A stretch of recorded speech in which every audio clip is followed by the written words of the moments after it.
Kapag nakausap o nakasalamuha ka ng ibang tao, maramdaman kaya nila ang pagmamahal at awa ng Diyos sa pamamagitan mo? Magandang buhay, minamahal kong kapanalig. Kamusta po kayo? Naway nasa mabuti kayong kalagayan at pinalalakas ng salita ng Diyos na araw-araw niyong napapakinggan at napagninilayan.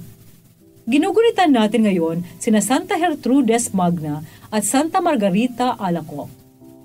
Si Santa Gertrudes ang sumulat tungkol sa mahal na pasyon ng Panginoon, sa mga kaluluwa sa purgatorio at sa mahal na puso ni Jesus.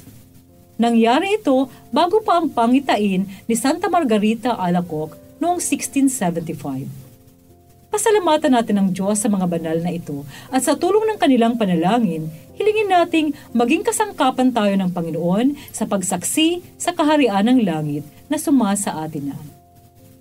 Ito po ay Sister Lines ng Daughters of St. Paul.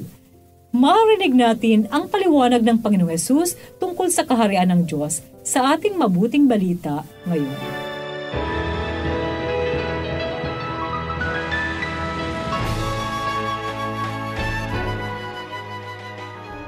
Tinanong ni Jesus ng mga Pariseo kung kailan darating ang paghahari ng Diyos at sumagot siya, "Hindi lantaran ang pagdating ng kaharian ng Diyos. Di masasabing narito o naroroon. Nasa inyo na nga ang kaharian ng Diyos." Sinabi ni Jesus sa mga alagad, "Darating ang panahon na pananabikan ninyong makita ang isa sa mga pagpapakita ng Anak ng Tao, at di naman ninyo makikita. At may magsasabi sa inyo, narito siya, naroon.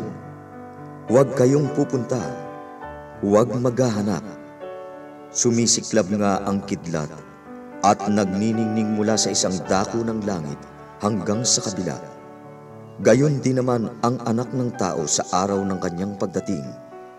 Subalit kailangan muna niyang magtiis ng marami at itakwil ng mga tao sa kasalukuyan.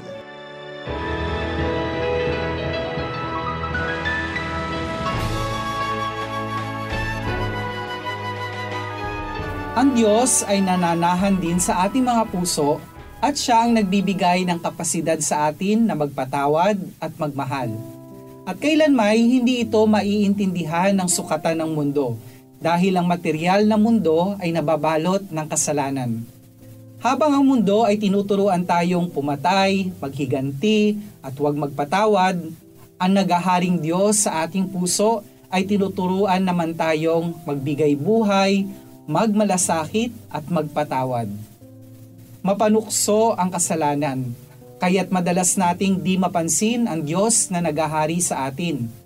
Sa ating puso at sa patuloy nating pakikipag-usap sa Diyos sa pamamagitan ng pananalangin, unti-unti tayong binabago ng Diyos hanggang sa maging tulad natin si Jesus.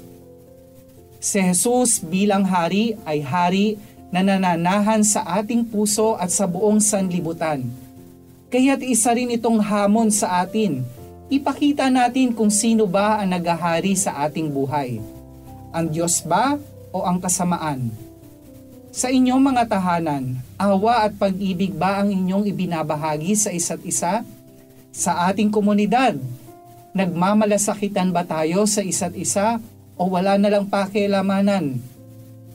O ikaw, kapag nakakausap o nakakasalamuha ka ng ibang tao, nakakaramdam ba sila ng awa at pagmamahal mo?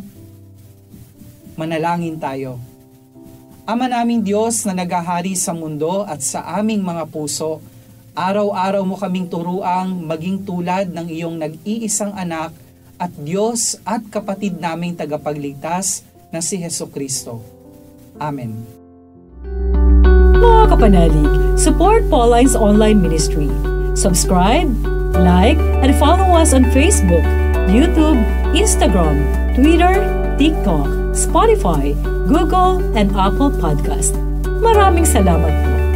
At sa lahat na nagme-message sa amin na humihingi ng panalangin para sa iba't ibang intensyon, asahan po ninyong kasama nyo kami sa pagdarasal na ipagkaloob ng Diyos ang inyong mga kahilingan. Ito po muli si Sister Lines ng Daughters of St. Paul na nagpapaalalang napakaikli ng buhay na sa Diyos hiram lamang. Gamitin ang bawat sandali sa paggawa ng mabuti para sa Kanyang kapurihan.